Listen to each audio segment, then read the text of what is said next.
J B কলেজৰ এতিয়া বিশ্ববিদ্যালয় হ'ল তাৰ অধ্যক্ষ ডক্টৰ জ্যোতিপ্ৰসাদ শইকীয়া ডাঙৰীয়া, মঞ্চত উপবিষ্ট কুশল দুৱৰী ডাঙৰীয়া আৰু আমাৰ শিৱসাগৰবাসী ৰাইজ আৰু মোৰ ছাত্ৰ ছাত্ৰীৰ বন্ধুসকল,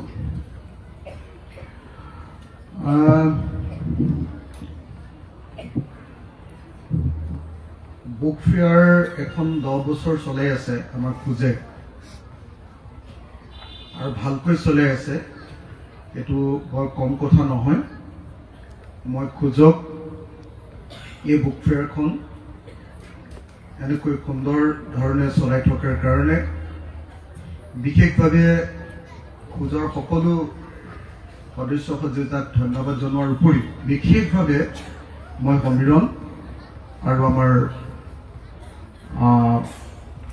কি কয় আমাৰ জয়জ্যোতি দুইটাই মোৰ ভাই জয়জ্যোতি আৰু সমীৰণক ধন্যবাদ আৰু কৃতজ্ঞতা জনাইছোঁ।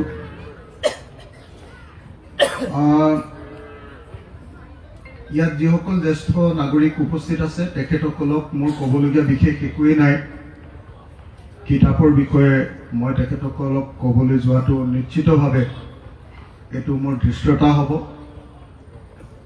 মাত্ৰ মই আমাৰ যিসকল ছাত্ৰ ছাত্ৰী আজি এই সভাখনত উপস্থিত আছে আৰু বিশেষকৈ যিসকলে ইয়াৰ বিভিন্ন ধৰণৰ কম্পিটিশ্যনত যোগদান কৰিছিলে, পুৰস্কাৰ পাবলৈ সক্ষম হৈছিলে, তেওঁলোকৰ লগতে মই দুটামান কথা পাতিব খুজিছোঁ।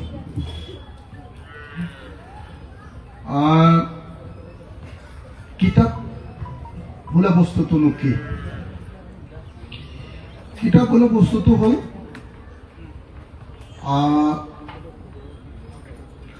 আমাৰ একচুৱেলি পৃথিৱীখনৰ যিটো অভিজ্ঞতা, মানুহ হিচাপে জীয়াই থকাৰ যিটো অভিজ্ঞতা, সেই অভিজ্ঞতাৰ ভিত্তিত লাভ কৰা এজন বা কেইজনমান মানুহে লাভ কৰা যি জ্ঞান, তাৰ এটা সমষ্টিয়ে বোধহয় কিতাপ। এতিয়া কিতাপ এখন কেতিয়াবা কবিতা আকাৰে ওলায়, কেতিয়াবা উপন্যাস আকাৰে, কেতিয়াবা গল্প আকাৰে ওলায়, কেতিয়াবা ৰচনা বা প্ৰবন্ধ আকাৰে ওলায়, কেতিয়াবা ফিকশ্যন, কেতিয়াবা নন ফিকশ্যন। এতিয়া আপুনি যদি চাই, মই যদি সাধাৰণভাৱে বুজাই দিব খোজো,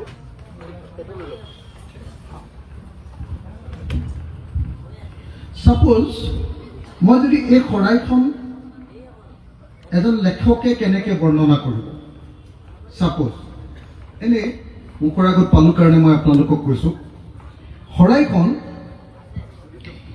কি কৰিব, ঔপন্যাসিক এজনে, যিজন মানুহে উপন্যাস লিখিব, ঔপন্যাসিকজনে সদায় ডিটেইলছলৈ যায়, বৰ্ণনাত্মক, দীঘলীয়াকৈ বৰ্ণনা কৰে। তেতিয়া তেওঁ এই শৰাইখনত থকা ইয়াৰ বিভিন্ন ধৰণৰ এই যে আৰ্টবিলাক, এই আৰ্টবিলাকৰ বৰ্ণনা দিব, ইয়াৰ টুকটোৰ বৰ্ণনা দিব, ইয়াৰ এইটো কি কয় ছাৰ, কি কয় এইটো মাজৰখিনি অংশ কি বুলি কয় শৰাই, ইয়াৰ প্ৰত্যেকটো অংগৰে দীঘলীয়া বৰ্ণনা দিব এখন উপন্যাসত। কিন্তু কবিজনে যেতিয়া এই শৰাইখনৰ বৰ্ণনা দিব, তেতিয়া তেওঁ ইয়াৰ বিভিন্ন অংগবিলাকৰ বিস্তৃত বৰ্ণনা কেতিয়াও নিদিয়ে। কি কৰিব, তেওঁ শৰাইখনক লৈ সৃষ্টি হোৱা আমাৰ মাজৰ যিটো ইম্প্ৰেশ্যন, সেই ইম্প্ৰেশ্যনটোক এটা বা দুটা বাক্যৰ ভিতৰত এনেকৈ ক'ব যে আপুনি গোটেই উপন্যাসখনত পঢ়া এই শৰাইখনৰ গোটেই বৰ্ণনাটো তেওঁৰ সেই দুটা বাক্যৰ মাজেদি আপোনাৰ হৃদয়ত এনেকৈ আঘাত কৰি দিব, আপোনাৰ মগজুত এনেকৈ আঘাত কৰি দিব যে সেই দুটা বাক্যই আপোনাৰ ভিতৰত নতুন ধৰণৰ এটা চিন্তা আনি দিব। কিতাপে বেলেগ একো নকৰে। কিতাপে কি কৰে, কেতিয়াবা আমাৰ মগজুটোক আঘাত কৰি দিয়ে আৰু কেতিয়াবা আমাৰ হৃদয়খনক আঘাত কৰি দিয়ে। কেতিয়াবা ই হমুৱাই দিয়ে, কেতিয়াবা ই কন্দুৱাই দিয়ে, কেতিয়াবা ই ভগুৱাই দিয়ে আৰু কেতিয়াবা ই আমাক বাউল কৰি দিয়ে। তাৰমানে আমাৰ ভিতৰতে চব বস্তুটো আছে। প্ৰত্যেকজন মানুহৰ ভিতৰতে গোটেই বস্তুখিনি আছে। কি আছে? আমাৰ নিজৰ ভিতৰতে ভাবিব পৰাৰ শক্তি আছে, মগজু। আমি কোনটো কাম কৰিলে ভাল, কোনটো কাম কৰিলে বেয়া, ভাল আৰু বেয়াৰ মাজত চিন্তা কৰিব পৰা সকলো মানুহৰ ভিতৰত চবৰে ভিতৰত থাকে। মানুহ আৰু জীৱৰ মাজত পাৰ্থক্য এইটো। অন্য জন্তু আৰু মানুহৰ মাজত পাৰ্থক্য এইটোৱে যে এটা জন্তু সি যিমান ধুনীয়া হলেও সি খাই থকা বস্তুটো নিজে তৈয়াৰ কৰি ল'ব নোৱাৰে। মানুহজন দেখিবলৈ যিমান বেয়া হলেও সি ধান খেতি কৰি ল'ব পাৰে, ধানৰ পৰা চাউল উলিয়াই ল'ব পাৰে, চাউলৰ পৰা ভাত বনাব পাৰে, ভাতটো এনেই নাখায়, ভাতটোৰ লগত আকৌ চব্জি বনাব পাৰে, চব্জিটো বনাওঁতে দেখিবলৈ ধুনীয়া লাগিবৰ কাৰণে হালধি জোখমতে দিব পাৰে, নিমখটো সঠিকমতে দিব পাৰে যাতে খাবলৈ টেষ্টি হয়, আৰু নাকত ধুনীয়া গোন্ধ আহিবৰ কাৰণে কি কৰিব পাৰে, অলপ মছলাও পেলাই দিব পাৰে। মানুহ মানে ক্ৰিয়েটিভ। মানুহ কি কৰিব পাৰে? সৃষ্টি কৰিব পাৰে। মানুহ আৰু অন্য জীৱৰ মাজৰ পাৰ্থক্য এটাই যে মানুহে তৈয়াৰ কৰি ল'ব পাৰে, সৃষ্টি কৰিব পাৰে, ক্ৰিয়েটিভিটি আছে, আৰু পৃথিৱীৰ আন কোনো জীৱৰে সেই ক্ৰিয়েটিভিটি নাই। এতিয়া এজন মানুহে এটা বস্তু চালে, চাপোজ আকাশখন চাব, আপুনিও দেখিছে যে আকাশখন কলা হৈ আছে, ময়ো দেখিছো আকাশখন কলা হৈ আছে, আৰু এই ভাইটিটোৱে যে মোবাইলত কিবা ৰেকৰ্ডিং কৰি আছে সিও দেখিছে যে এইখন আকাশখন কলা হৈ আছে। কিন্তু এজন কবিয়ে যেতিয়া এই আকাশখনৰ বিষয়ে কিবা এটা কওঁতে সেইটো কবিতা হৈ পৰিব যিটো কথাই আপোনাক আকাশখন সম্পৰ্কে নতুন ধৰণে ভবাই দিব। মই এতিয়া কবিতাও লিখা নাই, মই গল্পও লিখা নাই, মই উপন্যাসো লিখা নাই, সেইকাৰণে আকাশখন এতিয়া দেখিবলৈ কলা হৈ আছে এনেকে কৈ দিম। কিন্তু কবিজনে কি ক'ব? কবিজনে কাৰোবাৰ লগত কণ্ট্ৰাষ্ট কৰি, কাৰোবাৰ লগত তুলনা কৰি তাক এনেকুৱা ধৰণে আপোনাৰ সন্মুখত উপস্থাপন কৰিব যে আপোনাৰ ভিতৰত ক'ৰবাত হৃদয়ত সি গৈ খুন্দা মাৰি দিব। আপুনি চাব, জুবিন গাৰ্গৰ গানটোৱে আপোনাৰ ভিতৰত যেনেকুৱাকে খুন্দা মাৰে, ভূপেন হাজৰিকাই বেলেগকে কৰে। কিন্তু কি কৰে?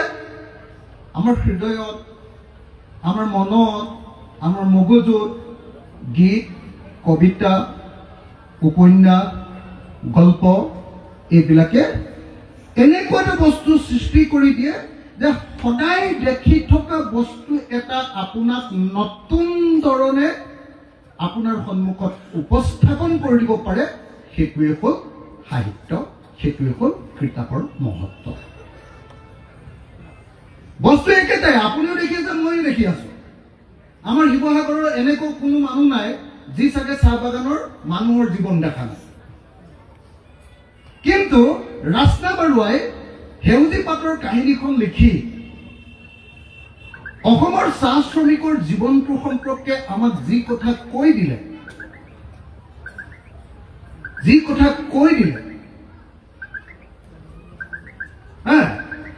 আমি চাহ বাগানৰ মানুহ সম্পৰ্কে এনেকুৱা ধৰণে ভাবিবলৈ আৰম্ভ কৰিলো যে যি সেউজী পাতৰ কাহিনী পঢ়িছে তেওঁৰ কাৰণে অসমৰ চাহ শ্ৰমিকৰ জীৱনটো এটা বৰ্ণাঢ্য জীৱন। সেই একেজন ঔপন্যাসিকে জীৱনৰ বাটতখন লিখিছে, জীৱনৰ বাটত, তেতিয়া আপুনি দেখিবলৈ পাব যে অসমৰ গ্ৰাম্য জীৱনটোক তেওঁ যেনেকুৱা ধুনীয়াকৈ কৰিছে, গ্ৰাম্য জীৱনটোক তেওঁ যিমান ধুনীয়াকৈ কৰিছে যে অসমৰ গ্ৰাম্য জীৱনটোৰ সম্পৰ্কে অনেক নতুন নতুন চিন্তা আজিৰ চনটোত পঢ়িলে মোৰ যেনেকুৱা চিন্তা আহিব 20 বছৰৰ পাছত পঢ়িলে মানে তাতকৈ বেলেগ চিন্তা আহিব। আৰু আটাইতকৈ ডাঙৰ কথা, মহান কিতাপ এখন যিমানবাৰে পঢ়ি থাকিব সিমানবাৰে নতুন নতুন তাৰ ব্যাখ্যা, বিশ্লেষণ, চিন্তা, চৰ্চা আহি থাকে। এইটোকে কয় মহান কিতাপ, great book, the great book. একেখন কিতাপকে আপুনি পঢ়ি থাকিব পাৰে। কেতিয়াবা চাগে আপোনালোকে যিবিলাকে শিৰোদাৰ কবিতা পঢ়িছে, যিবিলাকে নৱকান্ত বৰুৱাৰ কবিতা পঢ়িছে, আৰু যিবিলাকে আমাৰ নীলমণি ফুকন বৰ্তাৰ কবিতা পঢ়িছে, তেওঁলোকে বুজি পাব যে কবিতাই যি সময়ত এটা বা দুটা বাক্যৰ মাজেদি আমাৰ মনটো সলনি কৰি দিব পাৰে, তাত আকৌ নৱকান্ত বৰুৱাৰ কবিতাই আমাৰ বৌদ্ধিকতাৰ কথা কয়। শিৰোদাৰ কবিতাই আমাক একদম স্বাভাৱিক জীৱন যাত্ৰাৰ পৰা এটা নতুন দৰ্শনলৈ লৈ যায়, আৰু নীলমণি ফুকনে সাধাৰণ ঘটনা এটাৰ বৰ্ণনাৰ মাজেদি কি কৰে, সেই ঘটনাটোক এটা অমৰত্ব প্ৰদান কৰে।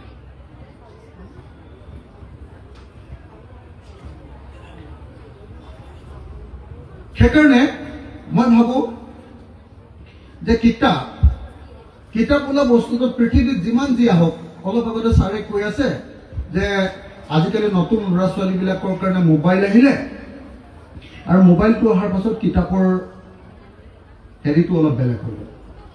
কিন্তু মই আপোনালোকক খাটাংকৈ এটা কথা ক'ব পাৰোঁ, মোৰ গোটেই জীৱনটো মই অকল কিতাপ পঢ়ি কটাইছোঁ। মোৰ জীৱনটো অকল আন্দোলন আৰু কিতাপ, তাৰ বাহিৰে মই জীৱনত একোৱেই কৰা নাছিলোঁ। আন্দোলন আৰু কিতাপ। মই গৰ্ব কৰি আপোনালোকক ক'ব পাৰোঁ যে আমাৰ ঘৰত যিমান ডাঙৰ লাইব্ৰেৰী আছে, অসমৰ সাগৰ কোনো বিশ্ববিদ্যালয়ৰ মানে ডাঙৰ অধ্যাপক পণ্ডিতৰ ঘৰতো ইমান ডাঙৰ কিতাপৰ লাইব্ৰেৰী নাই। আমাৰ কিতাপ ঘৰখনত মানে অকল এটা বেডৰুম আছে, এটাই বেডৰুম। আমাৰ 3টা মানুহৰ কাৰণে অকল এটাই বেডৰুম, কিন্তু আমাৰ লাইব্ৰেৰীটোৰ কাৰণে আমাৰ কমেও 4টা, 5টা, 6টা, 7টা, 8টা ৰুম। আমাৰ গোটেইটো অকল, আৰু সেইটোতো অকল গুৱাহাটী। আকৌ গোলাঘাটৰ ঘৰটোত আৰু এটা বেলেগ লাইব্ৰেৰী সমান ডাঙৰ আছে। আমি মানে অকল কিতাপৰ লগত শুওঁ, কিতাপৰ লগত উঠো, কিতাপৰ লগত বহো, শুই থাকোঁতেও কিতাপ চাওঁ, বহি থাকিলেও কিতাপ চাওঁ, আমি ভাত খাই থাকোঁতেও কিতাপ চাওঁ। আমাৰ লাইফটোৱে তেনেকুৱা, আমাৰ দুইটাৰে জীৱন। এতিয়া মই আপোনালোকক এটা কথা ক'ব খুজিছোঁ, আমাৰ যিবিলাক ল'ৰাই আজি কম্পিটিশ্যনত অংশগ্ৰহণ কৰিছিলে, মই তেওঁলোকৰ মাজত এটা কম্পিটিশ্যন পাতিব খুজিছোঁ। এতিয়া যিবিলাকে পুৰস্কাৰ পাইছিলে ছাত্ৰ ছাত্ৰীবিলাকৰ মাজত, আৰু যিবিলাকে মোৰ এই প্ৰশ্নকেইটাৰ শুদ্ধ উত্তৰ দিব পাৰে, তেনেই সাধাৰণ প্ৰশ্ন চবেই পাৰিব। যিবিলাকে শুদ্ধ উত্তৰ দিব পাৰে, মই তেওঁলোকক এখন এখন ভাল ভাল কিতাপ দিম দেই। ইয়াত থকা চব ছাত্ৰ ছাত্ৰীবিলাকৰ মাজত যিমানবিলাক আছে মৰে, তেতিয়াহ'লে মই আপোনালোকক এখন খুব ধুনীয়া কিতাপ, যি কিতাপ বিচাৰে আপুনি, যিমান দামী হওক, মই এতিয়া দি থৈ যাম আপোনালোকক। যিজনে একেবাৰে শুদ্ধ উত্তৰটো ক'ব পাৰিব, সেইজনক মই দি যাম। আৰু দুজন যদি কৈ যায় একেলগতে দুইজনকে দি দিম। মই সুধিব কৈছোঁ, অসমৰ 3খন ক্লাছিক, 3খন আটাইতকৈ ভাল ক্লাছিক উপন্যাসৰ নাম ক'ব লাগে, আৰু লেখকজনৰ সৈতে ক'ব লাগে। 3খন ক্লাছিক উপন্যাসৰ নাম যিকোনোৱে ক'ব পাৰে। আপোনালোকে যি কিতাপ বিচাৰে এই বুক ফেয়াৰৰ, সেই কিতাপখনে মই উপহাৰ দিম। 3খন আটাইতকৈ ভাল উপন্যাসৰ নাম অসমীয়া কওক।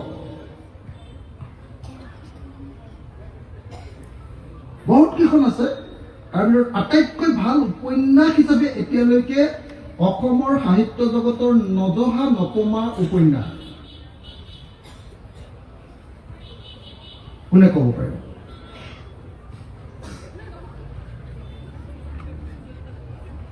কোনে ক'ব পাৰিব? ঠিক আছে, এইটো নহ'ল বাৰু, কোনো নক'লে। দ্বিতীয়টো, অসমৰ শ্ৰেষ্ঠ ৰাজনৈতিক উপন্যাস লিখা লেখকজনৰ নাম আৰু তেওঁ আটাইতকৈ প্ৰখ্যাত দুখন উপন্যাসৰ নাম। অসমৰ শ্ৰেষ্ঠ ৰাজনৈতিক উপন্যাস লেখা ঔপন্যাসিকজনৰ নাম আৰু তেওঁ লিখা দুখন উপন্যাসৰ নাম। অসমত এজনেই শ্ৰেষ্ঠ ৰাজনৈতিক ঔপন্যাসিক আছে, এজনে, কৈ লাভ নাই, এজনেই আছে। আৰু তেওঁৰ এখন কিতাপটোতো ৱৰ্ল্ড ক্লাছ। কোনে ক'ব?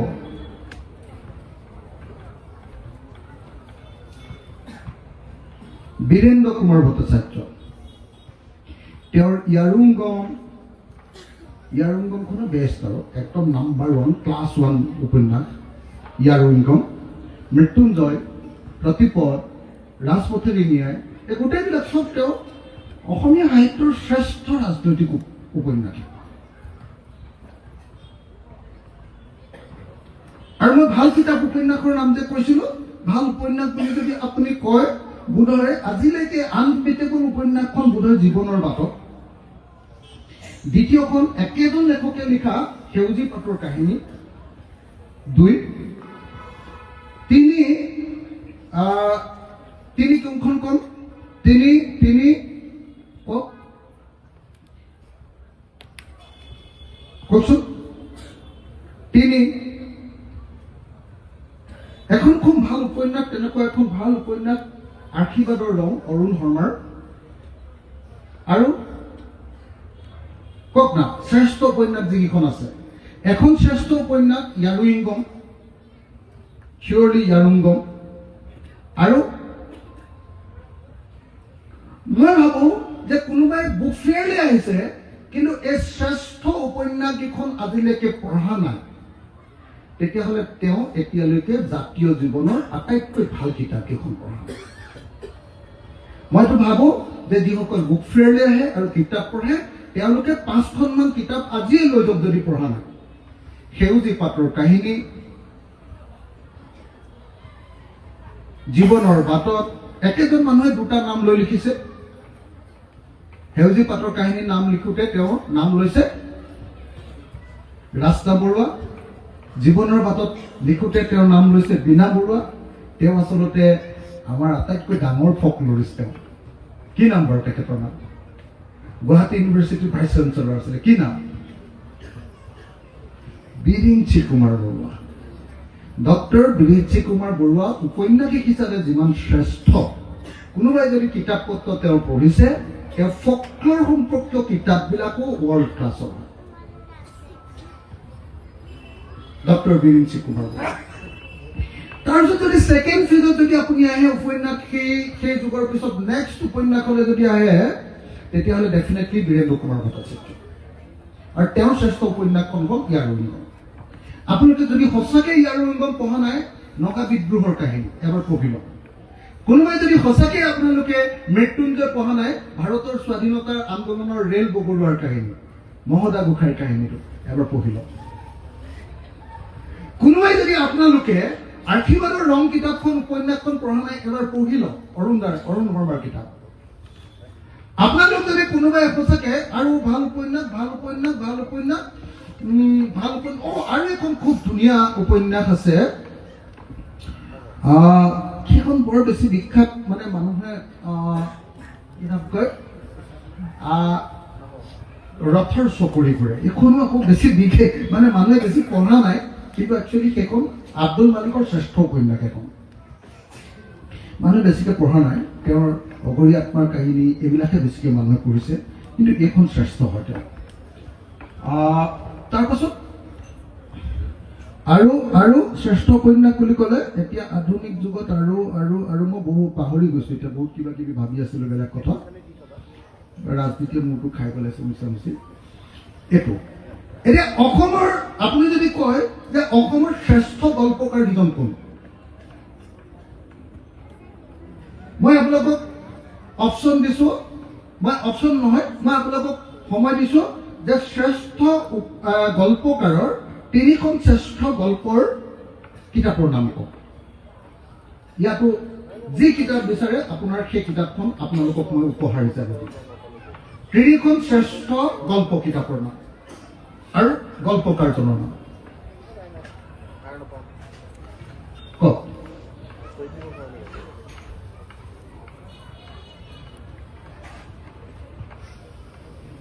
মই ভাবোঁ যে মোৰ জীৱনৰ অভিজ্ঞতাৰ পৰা মই ক'ব খোজো যে অসমৰ শ্ৰেষ্ঠ গল্পকাৰজনৰ নাম নিশ্চয় মহিম বৰাই হ'ব।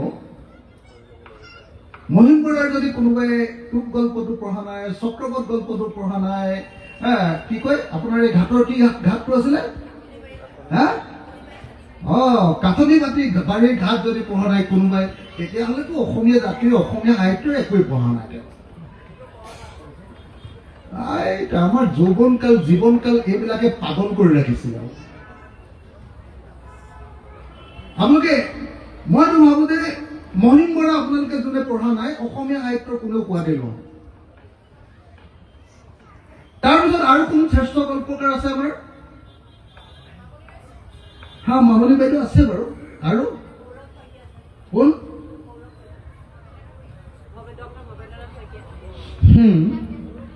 ঠিক আছে। আৰু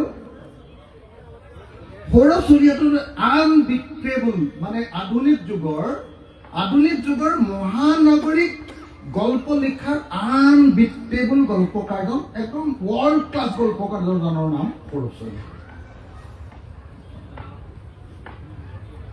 ৱৰ্ল্ড ক্লাছ। এওঁ গ্ৰাম্য জীৱনৰ বিষয়ে লিখে মহিম বৰাই, নগৰৰ জীৱনৰ বিষয়ে লিখে সৌৰভ চুৰীয়া। সৌৰভ চুৰীয়া পঢ়িবলৈ অলপ কষ্টও আছে। কি ইলেক্ট্ৰন কোনে পঢ়িছে? আৰে ভাই, এইবিলাক নপঢ়িলে কিহৰ কিতাপ পঢ়িছে? আপুনি কিয় পঢ়িব? আপুনি পঢ়ে মই জানো। আৰু শিলভদ্ৰ নামনি অসমৰ কথিত ভাষাৰ গল্প যদি পঢ়িব খোজে তেতিয়াহ'লে শিলভদ্ৰ। মই আশা কৰোঁ তেনেকে কবিতা যদি আপোনালোকে কয়, কবিতা ডেফিনেটলি, আৰু কবিতাৰ একদম মানে সম্ৰাট 3জনেই আছে অসমত। এজন হ'ল নৱকান্ত বৰুৱা, তাৰ আগৰখিনি মই কোৱা নাই। তেওঁলোক কিছুমান আমি যিবিলাক পাঠ্যপুথিত পঢ়ি আহিছিলোঁ বা বিভিন্ন যুগৰ বৰ গুৰুত্বপূৰ্ণ লেখক আছে, মই তেওঁলোকৰ কথা কোৱা নাই। কিন্তু আপোনালোকে মনত ৰাখিব যে কবিতাৰ ক্ষেত্ৰত নৱকান্ত বৰুৱা, তাৰপিছত আমাৰ বৰ্তা নীলমণি ফুকন আৰু আমাৰ কি কয় শিৰোদা, এই 3জনে শ্ৰেষ্ঠ অসমীয়া কবি। তাৰপিছত আৰু নতুন বহুত ওলাইছে, তেওঁলোক গ্ৰয়িং, আৰু তেওঁলোক কবি হিচাপে হৈ গৈ আছে, আৰু চাগে তেওঁলোকে কিমান অৱদান দিব তাৰ ওপৰতে নিৰ্ভৰ কৰিব। কিন্তু এই 3জনটো আধুনিক যুগৰ আনবিটেবল অসমীয়া কবি। তাৰ পাছত আপোনালোকক যদি মই আকৌ শেষবাৰ আগৰ বেছি কুইজৰ নিচিনা হৈ গৈছে, তথাপি মই এই কথাকেইটা জনাবৰ কাৰণে আপোনালোকক কৈ আছো। কিতাপ আপোনালোকৰ ল'ৰা ছোৱালীবিলাকক কিতাপ কোনখন পঢ়াব এইটো ইম্পৰ্টেণ্ট। গোটেই জীৱনত আপুনি যদি 500খনো কিতাপ পঢ়ে কোনো ফল নাহিব, কিন্তু এখন কিতাপে আপোনাৰ জীৱন সলাই দিব পাৰে। এখন কিতাপে আপোনাৰ জীৱন সলাই দিব পাৰে। মই লাষ্ট এটা কথাই সুধি শেষ কৰিব খুজিছো। কি কথা সুধিব খুজিছিলো? মই আপোনালোকক লাষ্ট এটা কথাই সুধি মই শেষ কৰিব খুজিছো। মই আচলতে ভাষণ দিয়াই নগ'ল, মই আপোনালোকক এনে কিতাপবিলাকৰ নাম সুধি সময়টোহে নষ্ট কৰিলো আপোনালোকৰ। কিন্তু আপোনালোকক মই এটা কথা সুধিব খুজিছো যে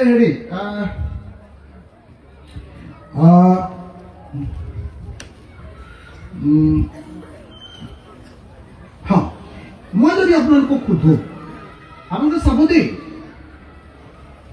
অসমীয়া জাতিৰ শ্ৰেষ্ঠ গোটেইকেইজন মানুহ, মই আধুনিক যুগটোলৈ আহিছো, পৌৰাণিক কালটো বাদ দিছো।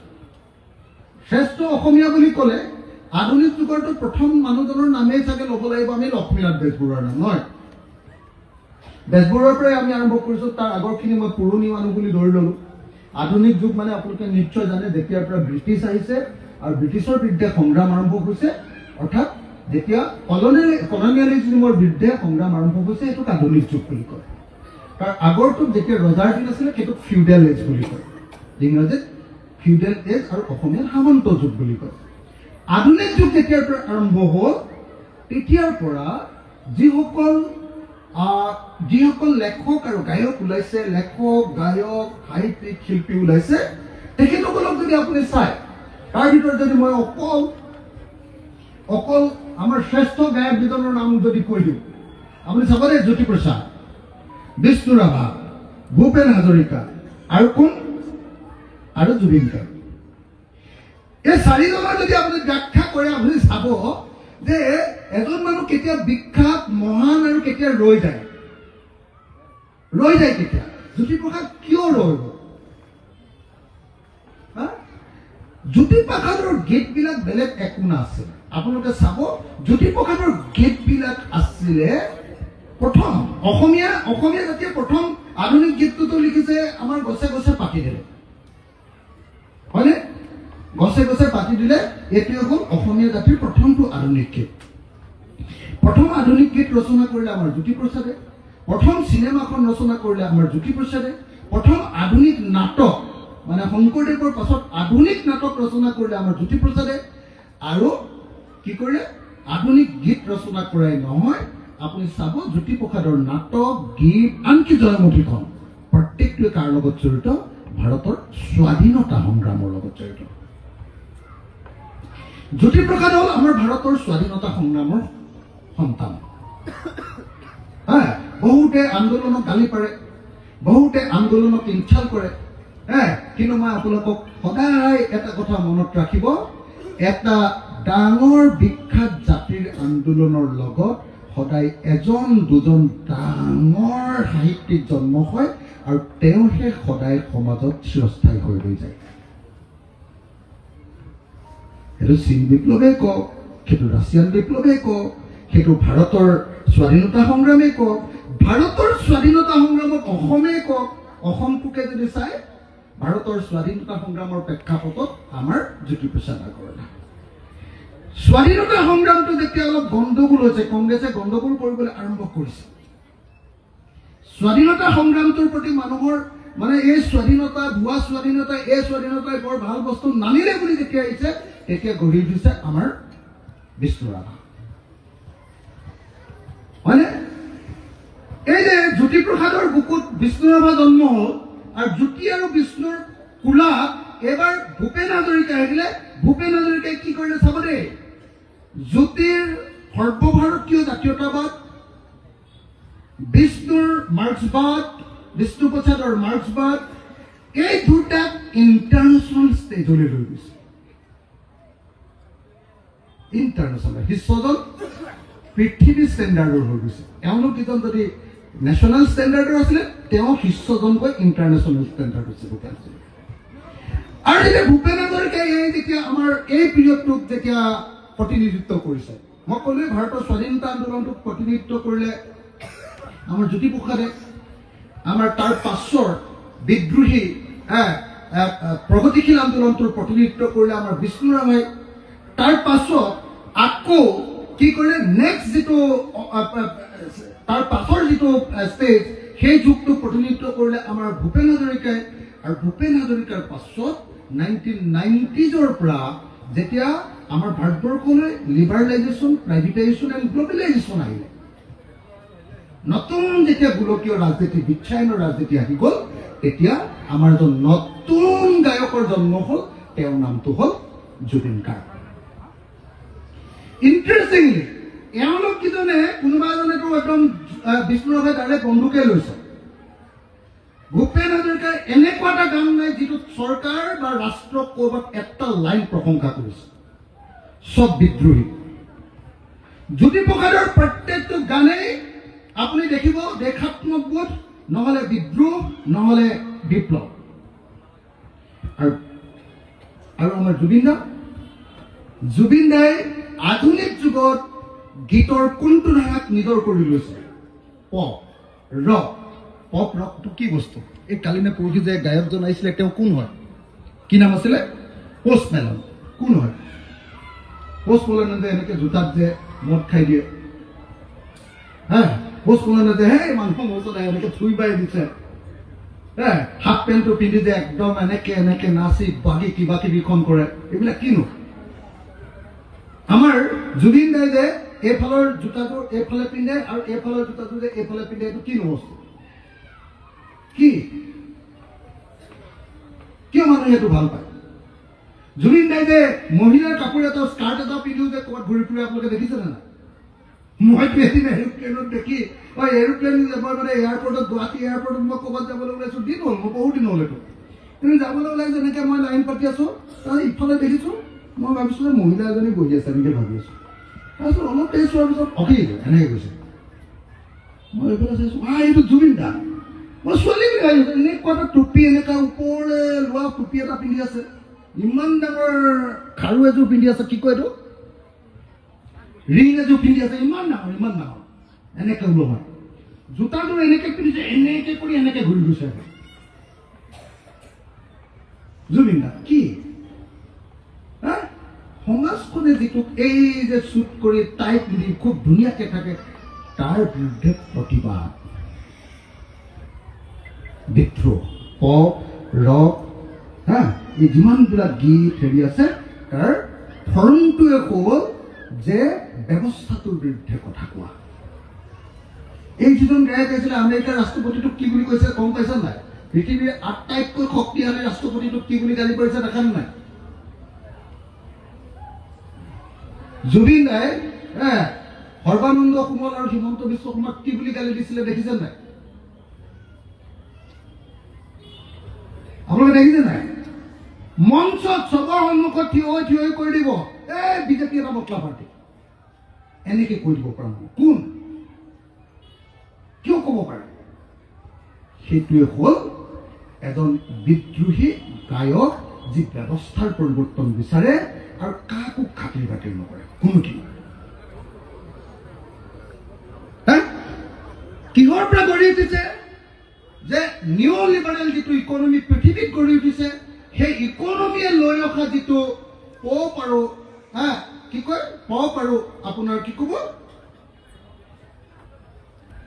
কি আছে পপ কি গাই দিয়ক ৰক আৰু আৰে ভাই ইমান কেনেকে হ'ব সেইবিলাকৰ প্ৰতিনিধিত্ব কৰি জুবিন গাৰ্গে আপোনালোকে যোনে যি নকওক লাগিলে জুবিন গাৰ্গ অসমৰ সাংস্কৃতিক ইতিহাসৰ ৰৈ গ'ল আৰু কেলে ৰৈ গ'ল কোনোবাই তেওঁ বেয়া শব্দ এটাও কৈছে গানতে বেয়া কথাও লিখিছে তাৰ পাছতো যোনে যি নকওক লাগিলে জুবিন গাৰ্গক এই সাংস্কৃতিক ইতিহাসৰ পৰা কোনেও আঁতৰাব নোৱাৰে কেলে তেওঁ এটা নিৰ্দিষ্ট যুগত পষ্ট আলফা আমাৰ আলফা ওলোৱাৰ পাছৰ যুগত এটা সাংঘাতিক ধৰণৰ এটা গেপ আহিছিলে স্পেচ ওলাইছিলে সেই স্পেচটো গোটেই পৃথিৱীতে যেতিয়া নিউ লিবাৰেল ইকনমি আহিছে সেই নিউ লিবাৰেল ইকনমিৰ হ'ব নিউ লিবাৰেল ইকনমিৰ বিৰুদ্ধে যিটো মানে পৃথিৱীজোৰা যিটো মানে গীতৰ ধাৰা আহিছে সেই গীতৰ ধাৰাটোত তেওঁ গীত গায় আৰু সেইটো কি কৰে অসমীয়াত গায় আপোনালোকে যদি ভূপেন হাজৰিকাৰ গীত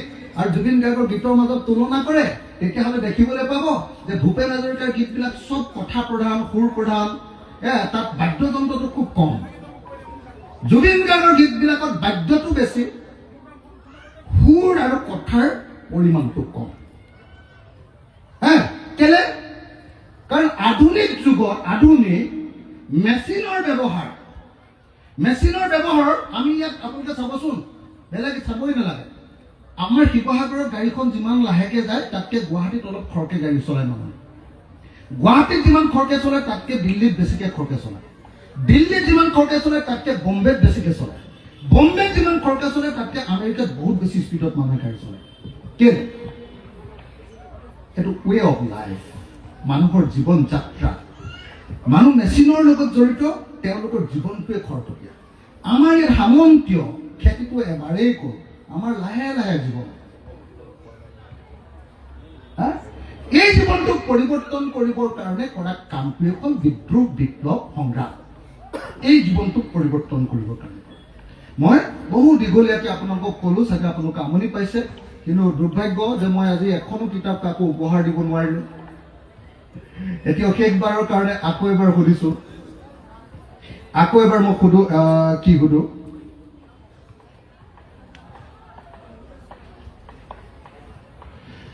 আপোনালোকে মোক কওকচোন, যিকোনো এজন ডেকা ল'ৰাই ছোৱালীয়ে মোক কওকচোন যে অনুবাদ কৰা কোনখন কিশোৰৰ উপন্যাস, কিশোৰ যৌৱনকালৰ ল'ৰা ছোৱালীবিলাকৰ কাৰণে লিখা উপন্যাস, কোনখন অসমীয়ালৈ অনুবাদ কৰা কোনখন কিতাপ এতিয়ালৈকে আপোনাৰ মতে শ্ৰেষ্ঠ কিতাপ?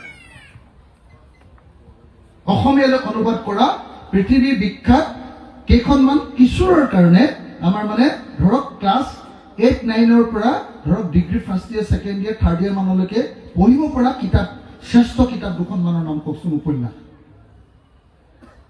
কোনে ক'ব পাৰে? অনুবাদ মানে ইণ্টাৰনেশ্যনেল ক্লাছিক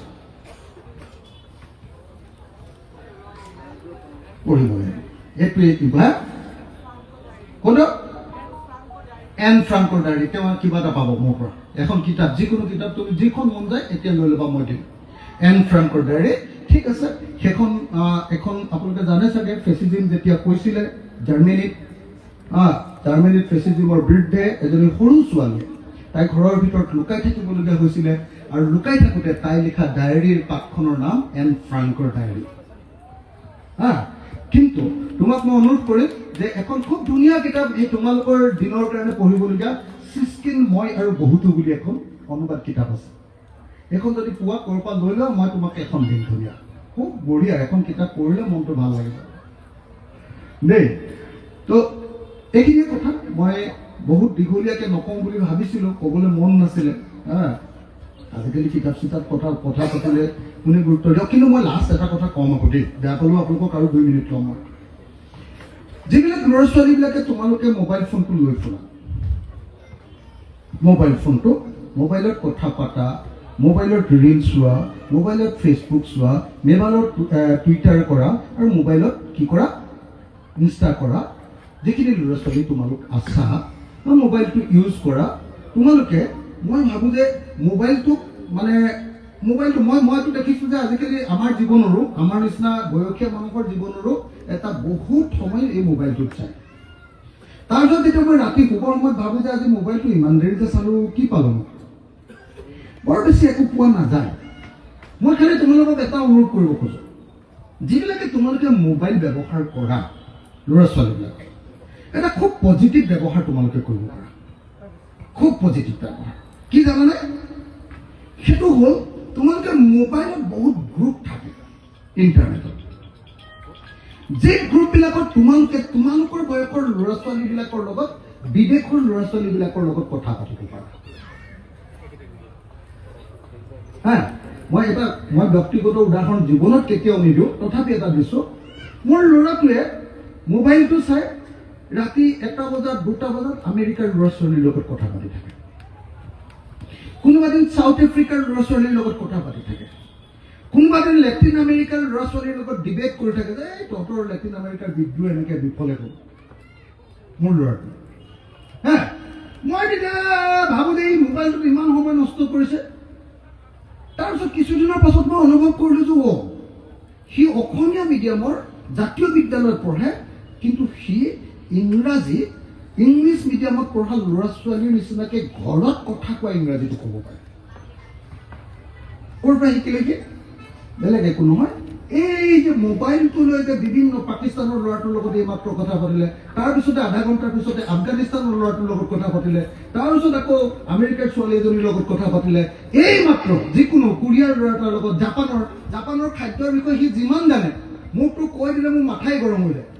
সি ইমান জানে মানে জাপানৰ ল'ৰা ছোৱালীবিলাকৰ বিষয়ে, ইমান জানে, জাপানৰ ল'ৰা ছোৱালীৰ লগত সি ইমান কথা পাতে। এই যে মোবাইলটো এটা নতুন দুনীয়া এখন আনি দিছে। মই তোমালোকক অনুৰোধ কৰোঁ, মই মোবাইল নল'বলৈ নকওঁ, আজিৰ যুগত মোবাইল নল'বি বুলি কোৱা যদি কাৰোবাক কওঁ, তেতিয়াহ'লে উল্টাই আমাকে ৰামপিটন দিব। মোবাইল নল'বি বুলি ক'লে মোবাইল চবেই ল'ব, আধুনিক যুগৰ একেবাৰে এচেঞ্চিয়েল সামগ্ৰী এটাত পৰিণত হ'ল। কিন্তু মোবাইলটোৰ ব্যৱহাৰটো যদি তোমালোকে অকণ ভালকৈ কৰা, মই ভাবোঁ যে তোমালোকে ৰিল চাই যিমান সময় কটাবা, তাতকৈ যদি 10টা বেলেগ নালাগে, তোমালোকে যদি আমেৰিকাৰ ল'ৰা ছোৱালীৰ লগত কথা নাপাতা, পাঞ্জাৱৰ ল'ৰা এটাৰ লগতে বা ছোৱালী এজনীৰ লগতে হিন্দীত অলপ কথা পাতা না, ৰাজস্থানৰ ল'ৰা বা ছোৱালী এজনীৰ লগত হিন্দীত অলপ কথা পাতা না, এই যে তুমি 2 মাহ 3 মাহ 4 মাহ এনেকে কথা পাতি থাকিবা, ফোনত মানে মানুহটো দেখি নাথাকে কাৰণে নিজৰ মনৰ কথাটো একদম অপেনলি কৈ থাকিব পাৰে। দেখি থাকিলে মানে অলপ ইতস্তত লাগে, মই ভুল কৰি দিম নেকি, ঘাই কৰি দিম নেকি, ইয়াত মানে নালাগে। আৰু যেতিয়া 2 দিন 3 দিন এটা বন্ধুৰ লগত সমান বয়সীয়া ল'ৰাৰ লগত কথা পাতি থাকিবা, এই চব বেয়া ভাল চব কথা পাতিব পাৰা। আৰু যিদিনা বেয়াই ভালে চব কথা পাতিব পাৰিবা, সেইদিনাই তুমি ভাষা শিকিবা। মই সেইকাৰণে তোমালোকক অনুৰোধ জনাম, যিবিলাকে মোবাইল ফোন ব্যৱহাৰ কৰা, প্লিজ তোমালোকে মাজে মাজে বিদেশৰ ল'ৰা ছোৱালী, বেলেগ ৰাজ্যৰ ল'ৰা ছোৱালীৰ লগতো কথা পাতিবলৈ আৰম্ভ কৰা। মই এইখিনি কথা কৈ বহুত সময় ল'লো, আৰু বহুত সময় আপোনালোকে ধৈৰ্য ধৰি শুনিলেও চাগে গালিও পাৰি আছে কোনোবাই, চাগে এই জনি যোৱাটো এৰিয়ে নিদিয়া হ'ল বুলি চাগে। তথাপি মই ইমানখিনি সময় ক'লো, আৰু এইখিনি সময় মোক ক'বলৈ সুযোগ দিয়াৰ কাৰণে মই খোজৰ উদ্যোক্তাসকলক ধন্যবাদ জনাইছোঁ। আৰু ছাৰহঁতৰ আগত অলপ মই উস্তাদি মাৰিলোঁ। ছাৰ মোৰ নিজৰ ছাৰ হয়, একদম মোৰ নিজৰ ছাৰ হয়। আৰু সঁচা কথা ক'বলৈ গ'লে কটন কলেজত মই যিকেইজন ছাৰক অতি সন্মান কৰিছিলোঁ, জেনুইন ভাল মানুহ বুলি মই জানো, তাৰ ভিতৰত আমাৰ সৌভাগ্য যে শিৱসাগৰ মহাবিদ্যালয়ৰ মহাদেৱ পাটগিৰি ছাৰো মোৰ জীৱনত লগ পোৱা এজন শ্ৰেষ্ঠ মানুহৰ ভিতৰত এজন। আৰু মোৰ শিৱসাগৰতে তেখেতক মই ইউনিভাৰ্চিটিৰ ভাইচ চেঞ্চেলৰ হিচাপে পাইছোঁ। ভাল মানুহ এজনক মোৰ দেখিলেই, তেখেতৰ আপোনালোকে হাঁহিটো দেখিলে গম পাব, এইটো একদম মানে ক্ৰিষ্টেল ক্লিয়াৰ মানুহ, গণ্ডগোল নথকা মানুহ নহয় বুলি। চব হাঁহি কথা বাৰ্তা আপোনালোকে কেনেকে চাই কথা কৈছে সেইটোতে গম পাব মানুহটো ভাল লাগে। ভাল মানুহ এজনে আপোনাৰ লগত তেনেকে কথা পাতিব, হত্যাকাৰী এজনে আপোনাৰ লগত তেনেকে কথা পাতিব নোৱাৰে, কেতিয়াও নোৱাৰে। আপোনালোকে কথাটো দেখি থাকোঁতে গম পাব যে এই মানুহজন কেনেকুৱা। মই সঁচাকৈ কৈছোঁ, মহাদেৱ পাটগিৰি ছাৰ ভিতৰ আৰু বাহিৰ একদম বঢ়িয়া মানুহ এজন। আৰু আমাৰ জ্যোতিপ্ৰসাদে আপোনালোকে পঢ়িছে নাই, অসমীয়া কৃষ্টিৰ কি আভাসখন লিখিছে, অসমীয়া কৃষ্টি, জ্যোতিপ্ৰসাদে কৃষ্টিটো লিখিছে ন, আৰু আমাৰ বিষ্ণুভাই কৃষ্টিৰ আভাসটো লিখিছে ন। অসমীয়া কৃষ্টিত কি কৈছে, সংস্কৃতি কাক কয় বুলি কৈছে, কিমান ধুনীয়াকে আমাৰ বাপৰে, আমাৰ কম ফিলচফাৰ নেকি জ্যোতিপ্ৰসাদ, কি কৈ গৈছে, কৈছে যে সংস্কৃতি কাক কয়, সংস্কৃতি বাহিৰত বিহু নাচিব জানিলে এইটো সংস্কৃতি নহয়, এইটো বাহিৰৰ সংস্কৃতি। সংস্কৃতি কাক কয়, ভিতৰতো যিটো মানুহ ভাল, বাহিৰৰ সংস্কৃতি আৰু ভিতৰৰ সংস্কৃতি যেতিয়া এক হৈ যাব, দুইটাই ভাল। তাৰমানে জ্যোতিপ্ৰসাদক কথাটো যদি মই সহজে কওঁ, আপুনি যদি আপোনাৰ নিজৰ ল'ৰাটোক শুনটো ভাতকেইটা খাহি বুলি কয়, দিছ ইজ কল সংস্কৃতি। আপুনি এজন সংস্কৃতিবান মানুহ। আৰু যেতিয়া আপুনি ক'ব তহঁতি যোৱা ভাত খাই, ডেট ইজ কল দুষ্কৃতি। সেইটোক কয় সংস্কৃতিৰ বিপৰীতত্ব। যেতিয়া আপুনি ভিতৰৰ পৰা দুইটা ভাল হ'ব, আপুনি চাব দেই, অসমৰ সমাজ জীৱনত আটাইতকৈ বেয়া শব্দ কোৱা মানুহজনেই চাগে জুবিন গাৰ্গ, কিন্তু চব অসমীয়া মানুহে জানে যে আটাইতকৈ ভিতৰৰ ভাল মানুহটোৱে জুবিন গাৰ্গ, হয়নে নহয়? সেইকাৰণে